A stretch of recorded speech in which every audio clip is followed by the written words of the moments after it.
someone from 346 said Mason wasn't the problem to the O-line, and I vehemently he was disagree. a big part of it. Or maybe he wasn't the only. He wasn't the if only. we want to just go with like a single solitary, but he was absolutely a problem on the offensive line. It was clear. It was clear that there was a level of decline in his play, even from last year, which you can make the argument that there had been a beginning of decline in that season as well. Yeah. And so you have that happen. So now it's evident that you need to make some moves, at least for right guard, but we were already in that place where we thought there need to be some moves. And now I turn you to Aaron Wilson. He was talking actually about the Christian Kirk edition of the Texans. They trade for Christian Kirk yesterday, or at least that will be official on Wednesday as well, but at least we get the news of that yesterday. And while he was talking about that, he talked about some other things, including this when it comes to the Texans and their potential appetite for going into the free agent market for a guard. I've checked on all the top guards that are available, guys not named Trey Smith, the Chiefs franchise player. So whether it's like a Will Flores or James Daniels or an Aaron Banks, doesn't look like they're in that market. So I could see them looking for a less aging guard. So watch for them to add some kind of depth piece in free agency and then possibly address it in the draft as well. Okay, so first and foremost, that was before the release of Shaq Mason, or at least the news of the release of Shaq Mason. So first, let me ask you, do you think that is correct? And I kind of hate to be like in this place where I'm like, hey, this particular reporting is it? But like, I mean, especially now, or do you think that holds is probably a better way of saying? Yeah, that's probably the safer way to say it because, that was the information that he had. I don't necessarily buy that for a couple of reasons. And no disrespect to Aaron Wilson, but first of all, things have changed since then. Secondly, the Texans are incredibly, good at keeping their decision-making in-house and not letting it leak. Most of the reporting that we get on this is from the agent side or the player side, and some agents don't always know what the Texans are thinking either. They have a good hunch because they're in the circle of, who's negotiating with whom, who's talking with whom, et cetera, but they don't necessarily are plugged in. So that's the first thing. Secondly, I could see where the Texans absolutely do both. And if they get a deal with a higher echelon guard with the extra cap space, I could absolutely see them changing paths and maybe going for that. Ultimately, I think it comes down to this. I think there's going to be some major shifts, major changes on the Texans' offensive line. And for anyone who might have fallen in, people say, well, Shaq wasn't the biggest problem. He was a problem for this team. He gave up 10.5 sacks. Is that good? That's unacceptable. Okay. Completely unacceptable. But he wasn't the only problem. So here you go. Do you not believe? You clearly don't believe that Shaq Mason is what you want to go forward with. Do you believe that with Laremy Tunsil? Do you believe that with in terms of run? At least I know he can pass block. Do you believe that with Titus Howard? Titus is going to be a tough sell. Yeah. No. I think there's going to be another change, and I would have to point to Titus Howard. Again, none of this is like personal. I said a couple of weeks ago I thought Shaq Mason might be a victim of a cut, and he was. I think Titus Howard falls in that same place. Yeah, because the tough thing about this reporting, I'm like, if it's true, it means that you were putting all your eggs in the basket of the draft, and then maybe getting something on the periphery. Depth. I mean, he said depth. Yeah. And I do wonder when you say depth, because, all right, first and foremost, the guys that he's absolutely talking about, he mentioned Banks. He mentioned, who did he mention? The other guard. Oh, Will Fries, who is probably the best guard out there. He mentioned Mekhi Becton as well, right? So those are the types of guys that he would say that would be out of the realm of possibility if this reporting is correct. I'm like, would that then include someone like a Kevin Zeitler? Yeah. From the Lions, who he's older, I think $1 million deal thereabouts. Yeah, was he with the Ravens at one point?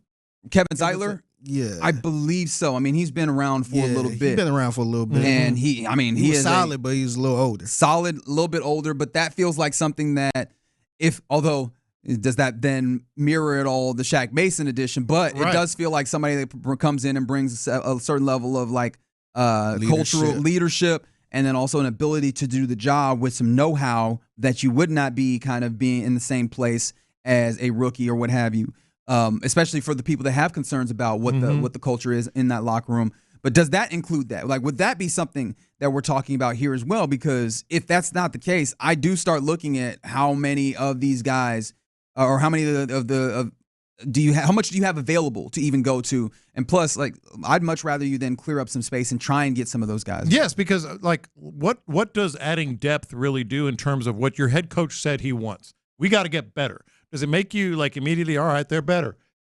Or does it do something that you've already done? You've got depth pieces that you can kind of shuffle around in case someone gets hurt or there's a lack of production, as we saw last year. You know, I wouldn't buy what he's saying in terms of what the hints are that we've gotten from the head coach.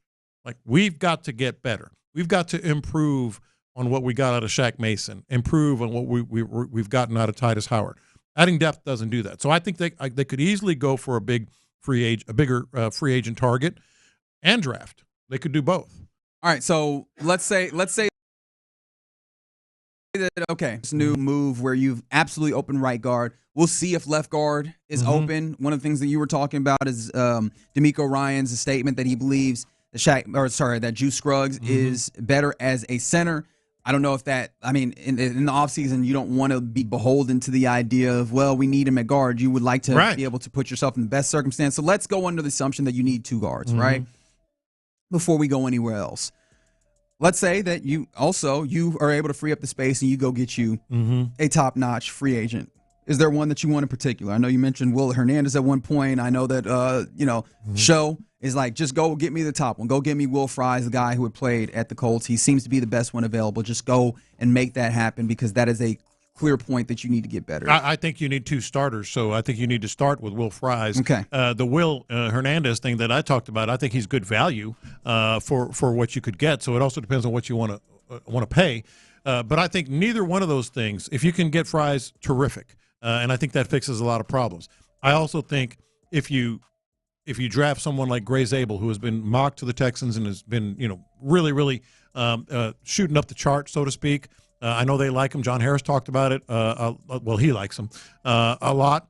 I think if you can do that, well, then it goes back to what do you do with Titus Howard? Because if you can get Fries, I don't necessarily think it's like, okay, he's right guard, problem solved. I think you still have an issue at guard and center. As much as they like Juice Scruggs, he struggled at center. He did, but also one of the center is one, being an inexperienced center, having the load of protections. No, and then two, I get it. Having a liability at left guard.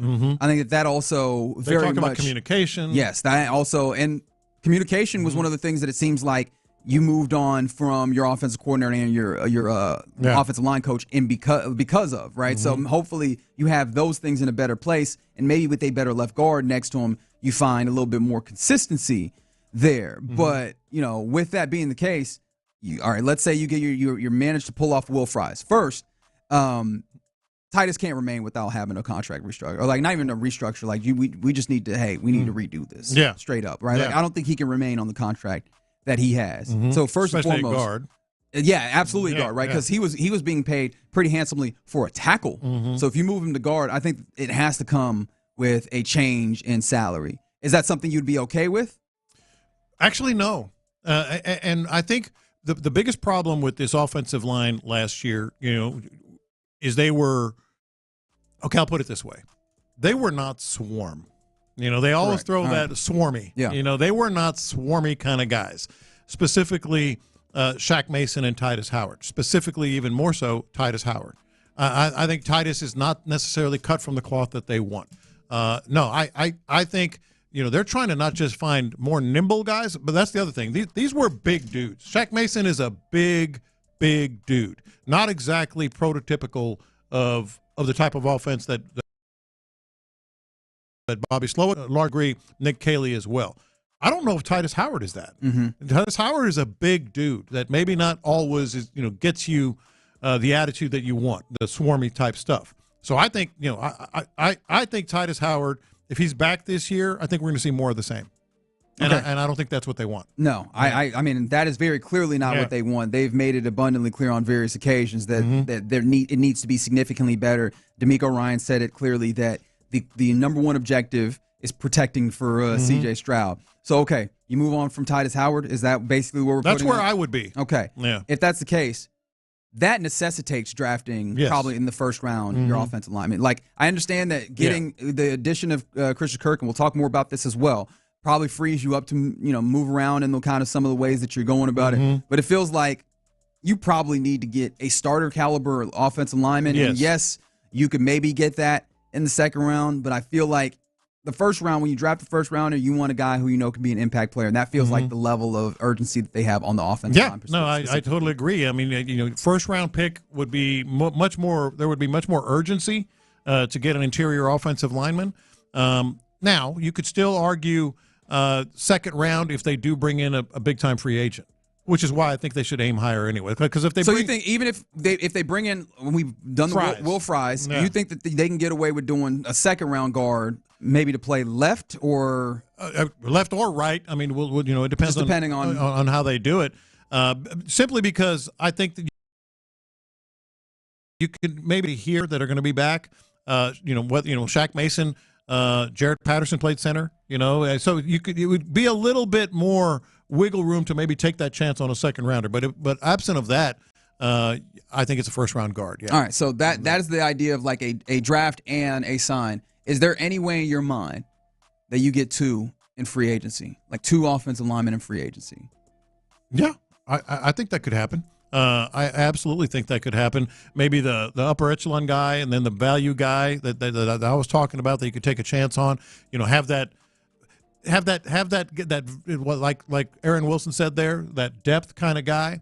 I'm not a big fan of it, but there would be better competition. It would be a lot of investment money into that space, but what do you do with Tunsil? It's a tough question. Somebody was asking earlier, like, what do you think you could get for Tunsil in a trade? And I don't really have a good answer for you in that regard. Like, he is still, as you mentioned, a very highly rated and regarded pass blocker, but the run blocking, it can be a little susceptible. It got better over the course of the season, and sometimes you have some penalty things that pop up. So I don't know exactly. You don't want to restructure his contract and extend him. I don't know, and that they you can't do that. That might be out the question. You can't do that. But as they're trying to find space, that might be one of the places where you can do it. Yeah, and so that gets a little uncomfortable. I personally, I'm with you. I would not want to do that, but I also don't know that you want to trade him and then also try and find more opportunities or an offensive line even more. Yeah. Like it feels like that might be the bridge too far. But they've already taken the first step in announcing or designating that they're going to release Shaq Mason at the start of the league year. We're waiting to see what else that they get going. Free agency or that legal tampering period, I should say, starts on Monday, and it feels like they are well in place to be active in that. I'm just interested to see what level. If are they going to go at the high level and get someone like Will Fries, or is this going to be, or is the reporting going to hold true that they're not actually in on those high end guys, or maybe they have to bring in one high end guy. Maybe they hadn't been in before. And now this puts them into place once they've officially made the decision to reach out to those types of those guys, or at least legally reach out to. Maybe that's also the thing. They haven't reached out to them because remember Nick Caserio, when he was on with Payne and Pendergast, he was like, "This is the illegal tampering period," and they would never do anything like that. That gives you the impression that they do this above board. They're like, "No, we will wait." It certainly does give you that impression, doesn't it? We will wait till the time period at which it is designated for us to be able to talk to free agents, and no moment sooner. We'll see what that looks like come next week. But you're in the loop right here on Sports Radio 6.